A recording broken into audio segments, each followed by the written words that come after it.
So last month, Heartstopper came out on Netflix and it kind of blew up.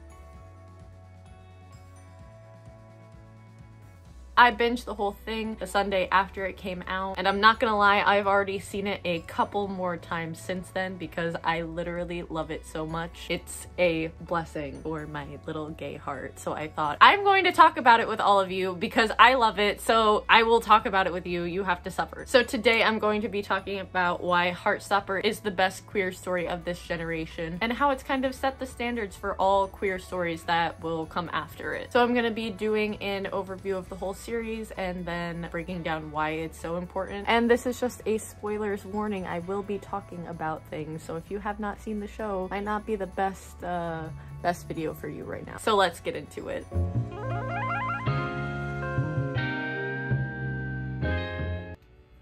Hello everyone and welcome back to my channel. If you are new here, hi, how are you? If you're coming back, thank you so much for coming back. I just want to let you know that all of my socials are in the description: my Twitter, Instagram, Twitch, Redbubble, and Patreon if you'd like to support this channel. Also, I just want to remind you to smash that like button, turn on notifications if you like to see more LGBTQ+ content from this face right here. So let's get into the video. Heartstopper is the story of Charlie Spring and his group of friends as they navigate school, bullies, friendships, and relationships. The story starts out with Charlie meeting Nick Nelson and almost immediately getting a crush on him. And because Nick is a straight boy, this makes things a bit more complicated. The show focuses on these two as they become friends, flirt, grow their relationship, and eventually become boyfriends. And I'm not gonna lie, from the very first episode, I was hooked. The storytelling is done in such a masterful way and really encompasses the queer youth experience. They touch on everything from bullying and harassment to questioning your sexuality to how hard it is to come out and the struggles that come with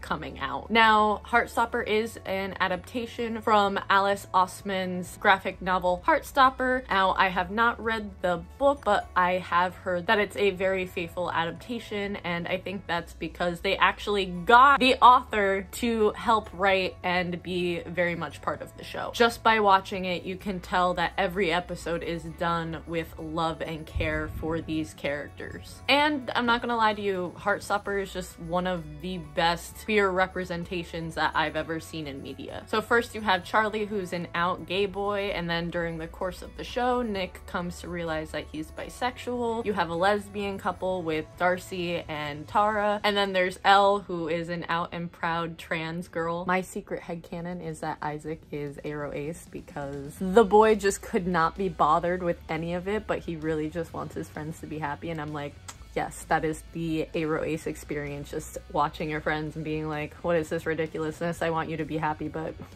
leave me out of it. It's insanely important for stories like this to be told so that younger people can see that it's okay to be themselves, and the show does a wonderful job of addressing that and also some other really heavy topics as well. Throughout Heartstopper, Nick is shown to be bullied by the character Harry Green, who is one of the friends in Nick's friend group. And honestly, I love how the show deals with him. Both Tao and Nick call Harry out on his behavior all of the time, and I love how they literally stand up to him and tell him how disgusting and homophobic he's acting. I love seeing this because now I might be projecting a little on here, but I don't like confrontation, and I think it's really important to show younger queer people that yes, you can stand up for yourself, and yes, you can stand up for other people who are being bullied or harassed, and you can assert yourself and let people know that the way they're treating you is not okay. It's just really nice to see characters standing up to a character that's bullying them like that, because being queer or being gay has been shown in media for decades as the butt of a joke, and it's honestly time for that to stop. So I'm really happy with how they deal with Harry in the show. Another thing that I think is really important that they showed is how Nick deals with Ben Hope. Now, Ben is Nick's ex, and throughout the show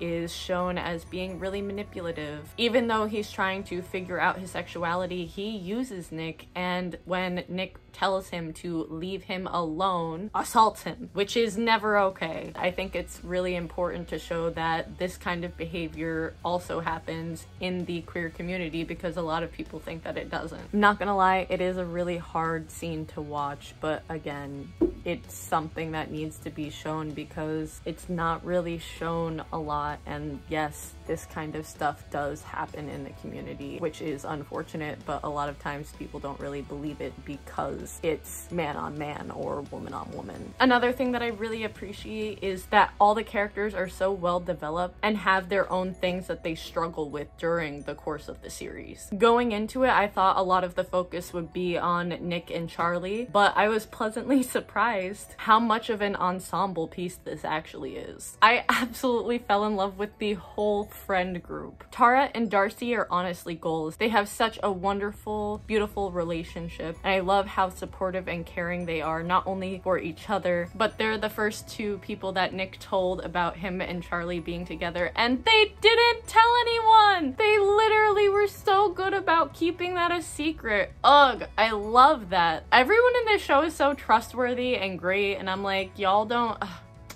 I love this friend group. And do not get me started on Tao and Elle's friendship. Like, ugh. It might be my little demisexual heart because I absolutely love the friends to lovers trope, but I love Tao and Elle. They both put so much value into their friendship, and it's genuinely so cool to see the dedication that they have to each other. And I absolutely love how Elle's transness is not a big deal. Like, it's talked about in the show, but it's not used as a plot device or is the only thing that defines her character, which is what we see a lot of when we have trans characters in media. Her character, in my opinion, is revolutionary because most of the trans and non-binary representation we have is solely focused on how being trans is miserable. And then here's this amazing, wonderful, kind, caring character, and she just happens to be trans. I love her. I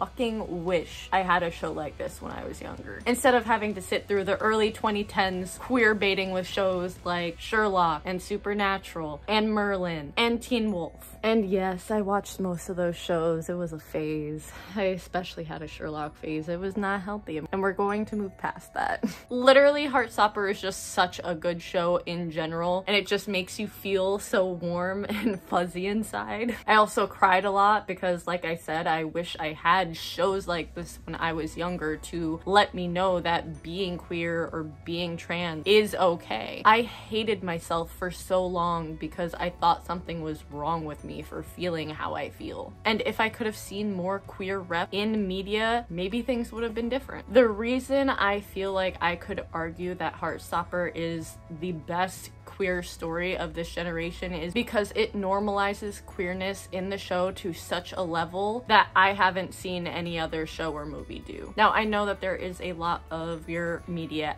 out there, but Heartstopper does it in such a masterful, easy to digest way that it can be used as a way to introduce the LGBTQ+ community to more mainstream audiences. And that's why it's so important. Because as soon as more people realize that being gay or being trans or being bi or being pan, anything under the LGBTQ+ umbrella, that people in our community are just people, it'll be more okay for everyone to come out. LGBTQ+ rep in media is essential because it helps humanize us and shows folks outside of the community that we exist and we are here. Honestly, I hope moving forward we get a whole lot more shows like this. We need a lot more diverse and inclusive stories about our community out there. And I think Heartstopper is just the tip of the iceberg, honestly. I'm also hoping that because Heartstopper was made, Alice's other book, Loveless, will be made, which has an Aro Ace main character, and this would be such a good win for the Aro and Ace communities. Having explicit representation for like the first time ever be amazing. I really hope it gets made as well. If you haven't seen Heartstopper, Go watch it. I don't know what you're doing. Literally just go watch it, click off the video, and go do it.